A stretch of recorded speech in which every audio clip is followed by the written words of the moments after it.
You know, the ubiquitous Bengaluru Mahanagarapalikya or BBMP will cease to exist after 17 long years and several controversies. As Karnataka Governor, Tawarchand Gehlot has signed on the dotted line for the Greater Bengaluru Governance Act 2024. The IT city is all set to have a new apex body which shall act as a coordinator. Now, under this new governance model, there shall be not more than 7 city corporations within the Greater Bengaluru area whose boundaries may extend beyond the current BBMP limits. The Act proposes the formation of 3 tiers of civic authorities, while the Greater Bengaluru Authority, that is GBA, will function as the top body headed by the Chief Minister. There will be smaller municipal corporations at the mid-level and ward communities at the grassroots. Even as the BBMP is relegated to history, the Act proposes to empower the state government to declare a larger urban area, including Bengaluru and surrounding regions, as the Greater Bengaluru area through a notification. Now, once the territorial boundaries are finalized, the government is expected to earmark the jurisdictions for creating new corporations and wards. So far as the financial structure is concerned, the Act will receive grants from both central and state governments, while individual corporations will depend on revenues from property tax, advertisement charges and building approval fees. As expected, the opposition has raised a hue and cry over it. But then what is most important for me and for all Bangaloreans is that many citizens group in Bengaluru have also raised concerns over the new governance model. The question also is that whether a municipality should cease to run a city, even though, let's accept, there have been several problems with the BBMP. Let's debate. Let me welcome the guest to the show, Sandeep Aniruddhan, who is the activist from Bengaluru, and Nagesh Aras, civic activist. A very warm welcome to both of you. Let me first come to Sandeep.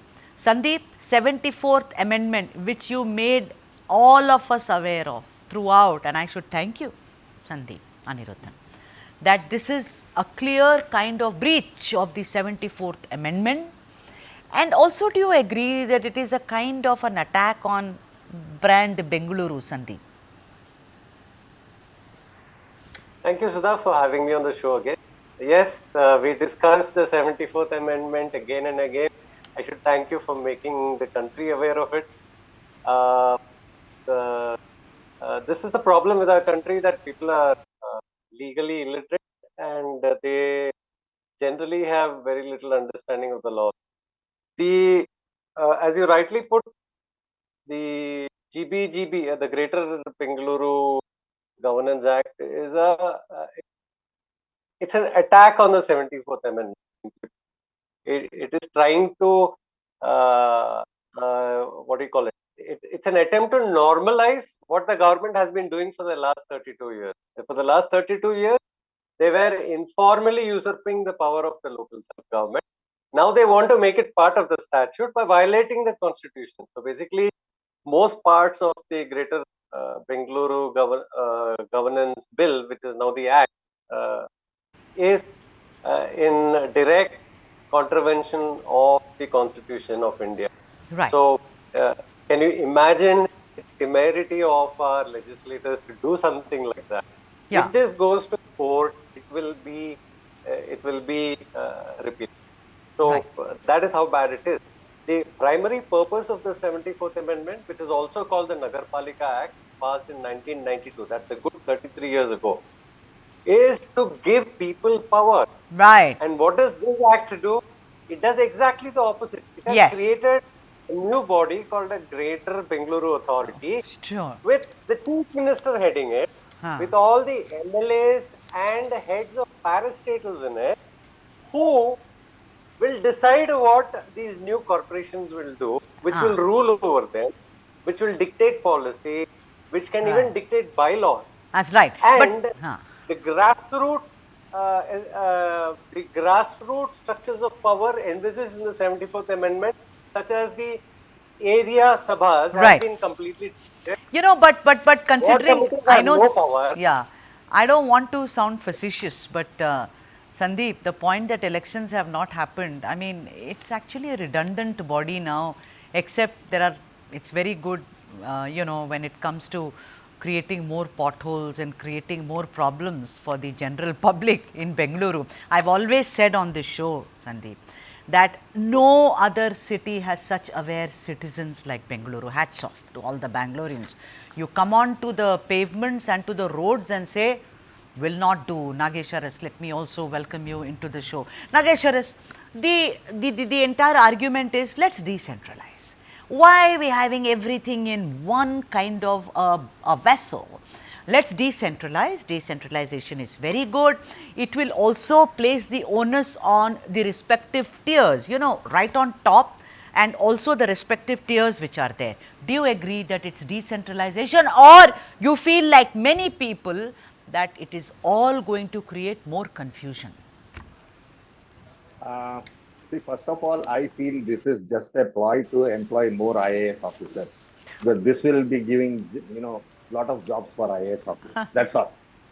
Other than that, I am actually reminded of a Jataka tale, where a lot of frogs actually look for a new king. And then God gives them the log, and then he gives them a snake, and then he gives them, a crane, and so on. The poor frogs actually are looking for a king who is actually, doing the administration properly, but they end up with bad deals only. So we are actually like that. Whatever you do, there is not going to be. I've lost your audio, Nagesh. What is going to happen actually? Right. You talk about potholes. How is a decentralized, Bangalore going to help potholes? No, I'm asking you, Nagesh, wait a minute. This Yeah. is what people are in. If it is decentralized, let's give a school. I mean, no, there is a principal, there is a vice principal, head of department, head of bus, head of thing. So you can go to the respective people for complaints. I'm just asking you that will it, instead of reposing all, power in one hand, if there are tiers, then don't you think that it is like I go to that, stall number or gate number 21 if I have a problem? No. In fact, you can think of two different bouquets of services. One is centralized services like water supply, Right, right. the drainage, SWDs, and all that. They are anyway not going to be helped by decentralization. How my Yes. BWSSB connection is going to be helped? How my metro services are going to be helped? Right. BMTC services. Nothing is going to change, right? Now think of the local services, the SWM, the local, street sweeping. Now it is not happening because there is a scam. All the contractors actually show big bills and do not provide Yeah, right. So the sweepers, Nagesh, right? you think that there's going to be more corruption and more confusion? You think it's Not not a great. corruption. It's not going to change at all because these are not related at all. Where Yeah. is So the do you think so, governance? Sandeep? Let me Where ask is you: the Is governance in the governance bill? yeah. So see, I mean, Nagesh has made a very strong comment. He says, where is governance in this new governance model? It's absent, missing in action. Sandeep, one is bothered about, you go to that engineer, you go to that contractor, there is corruption, there is lack of owners, there is lack of accountability. Do you think in this system, which Nagesh said is a new job avenue for, administrative officers, do you think that this is going to create more problems when it comes to all this? Corruption, no accountability, and total chaos. Absolutely, Sudha. See, I'll give you a small example. BBMP had 198 wards. Then in 2021, it was delimited into 243 I know. wards. Yes. Then again in 2023, it was delimited into 225 wards. Right. Do you know how officials are assigned even today? It is as per 198 wards. So, after two delimitations over the last 3 or 4 years, or maybe 5 years, they still haven't been able to reallocate officials as per the new ward delimitation. They haven't been able to do that in 4 or 5 years. Now, just imagine splitting the city into 3 or 5 or 7 new cities.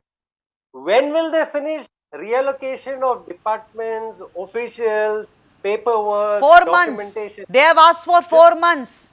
4 months Nothing only. will happen in 4 months. Nothing will happen in 4 months. The next 40 years, they will not achieve it. But the governor has signed on, Tawarchand Gehlot has signed on dotted line. Apparently, this is the priority. Unfortunately, Unfortunately, this governor has made a big mistake.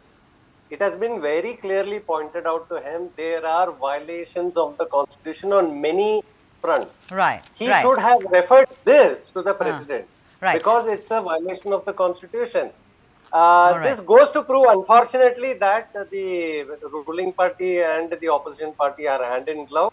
The way they allowed it to pass in the upper house, where the opposition clearly are in a majority, shows that there is collusion. There were So there some has been some murmurs sort of of protest collusion. from the opposition. Nagesh Aras, I want to, what Sandeep highlighted, last question to you before I let both of you go with thanks, is that you know, the Can I, geographical uh, area, the can I geograph, also make another point? yeah, See, quickly, both the BJP and the Congress governments over the last 5 years have been avoiding elections. right, They bring in something new yeah, delimitation. That's why we yeah, had new okay, delimitations, because they wanted to, right, delay the election. okay. This is Nagesh, their latest ploy. The yeah, latest ploy is to delay elections again.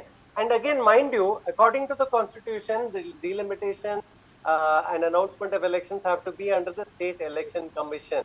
These governments in Karnataka have been violating the law all by right. forming their own Yeah, he's delimitation body. completely, Sandeep, you've completely demolished the idea of a new governance model, as it were. My God. Nagesh, I want to ask you, they said that, you know, the geographical area in the older zones, you know, some of them are too big, some of them are too small. I mean, how do we deal with this kind of uneven thing? Do you think that this plan will solve that problem? That is exactly what I was going to mention, actually. There is in urban planning, there is a concept called multi-centric city, So there are strict rules to follow when a big city is actually split into such, different areas. So what is the criteria for delimiting these things into, splitting into multiple? Like, for example, some of the city amenities have to be within the city, not in the neighboring city. All that basically has to be taken care of. So where are those things? There is absolutely no idea. They just want to go ahead with something, the reverse end first. Right. So, So cosmetic kind of a surgery being performed with no real intent for improvement for Bengalurians. I mean, we'll have to wait and watch, because like Sandeep Anuruddhan, the activist from Bengaluru, said, it was passed by, you know, and it has been signed by Governor Tawarchand appoint all Gehlot. those And IAS officers, Nageshwara then we will says see. there is no thinking behind it. It will only add more chaos. It will add more confusion. It is all an eyewash.